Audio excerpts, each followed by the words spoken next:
রাম নারায়ণ রাম।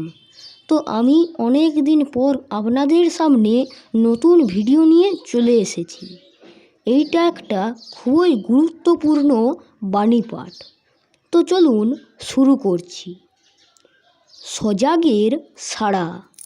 জন্মসিদ্ধ ঠাকুর শ্রী শ্রী বালক ব্রহ্মচারী মহারাজের বেদতত্ত্ব আলোচনা ও ভাষণ সংকলন।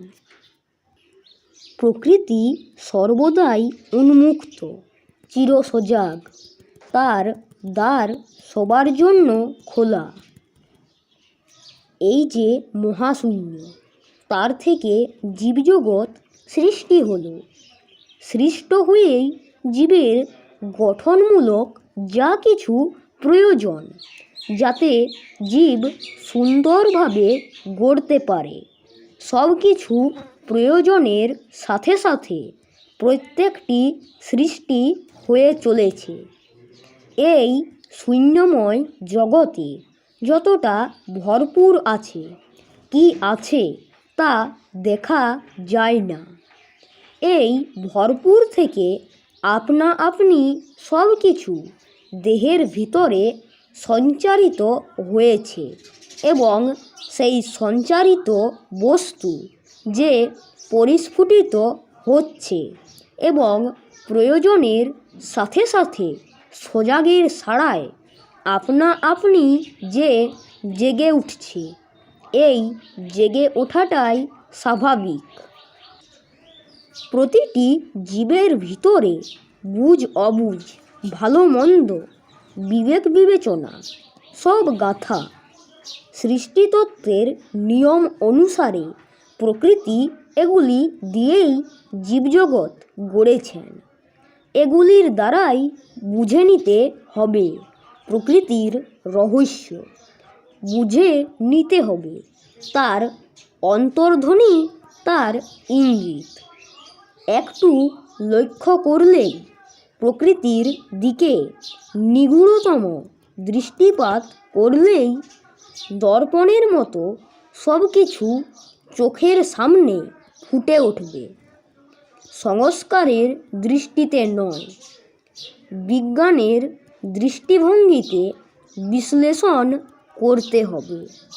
সঠিকভাবে, পুঙ্খানুপুঙ্খভাবে বিশ্লেষণ করতে করতেই সমাধানের পথ খুঁজে পাওয়া যায়। যে বিষয়বস্তু অন্তর থেকে জাগে, তার সমাধানের পথ না থাকলে তা কখনোও জাগতে পারে না। দৈনন্দিন জীবনে প্রতি মুহূর্তে সাধারণ দৈহিক ইচ্ছাগুলো যে মনে জাগছে, তা নিরসনের উপায় আছে বলেই জাগছে। যেটা নেই সেটা তো জাগে না। শরীর ও মনের সিস্টেমের মধ্যে সেই ব্যবস্থা আছে বলেই মনের মধ্যে এক ধরনের চিন্তা বা ইচ্ছা জাগে। ইচ্ছা যদি তীব্র হয়, তবে ইচ্ছানুসারে পথও সাথে সাথে জাগে এবং সে পথ নতুন কিছু নয়। প্রকৃতি সর্বদাই উন্মুক্ত, চির উলঙ্গ, সে চিরসজাগ, তার দ্বার সবার জন্য খোলা। সে আড়ালে নেই, গা ঢাকা দিয়েও নেই। প্রকৃতির সৃষ্টিতে এমন কারিকুরি, সব দিকে সব কিছু এমনভাবে সুসজ্জিত হয়ে আছে, যেন একটি সাজানো বাগান। এরই ভিতরে সে নিজেকে জানিয়ে দিয়ে যাচ্ছে, প্রকাশ করে চলেছে। তোমরা নিজেরা সব কিছু জানতে বা দেখতে না পেলেও অন্যান্য জীবের কার্যকলাপ, গতিবিধি লক্ষ্য করলেই নিজেদের অনেক জিজ্ঞাসার সমাধান খুঁজে পাবে। জানিয়ে দেওয়াই প্রকৃতির কাজ। জানার ব্যাকুলতায় যারা এগিয়ে যাবে, তাদের পথ সুগম হবে, সহজ হবে। মীমাংসার নীতিতে প্রকৃতির ছক গোড়া, সেই ছক ধরে ধরেই মীমাংসার পথে এগিয়ে যাওয়া যাবে। প্রকৃতির সেই সাজানো ছক দেখেই আমাদের চলতে হবে। এই মানচিত্রই আমাদের আধ্যাত্মিক জগৎ সম্বন্ধেও সঠিক ধারণা দেবে।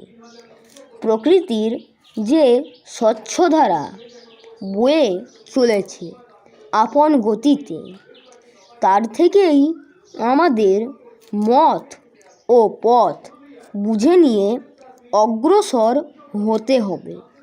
সে ছক বা মানচিত্র আরও বুঝতে চেষ্টা করো। রাম ও নারায়ণ রাম। তো আমি এখানেই শেষ করছি। ভিডিওটি ভালো লাগলে ভিডিওটিতে অবশ্যই একটি লাইক দিয়ে কমেন্টে রাম ও নারায়ণ রাম লিখে জানাবেন এবং ভিডিওটি শেয়ার করবেন ও ভিডিওটি সাবস্ক্রাইব করে পাশের বেল আইকনটি বাজিয়ে নেবেন। রাম ও নারায়ণ রাম, রাম ও নারায়ণ রাম, রাম ও নারায়ণ রাম। ধন্যবাদ।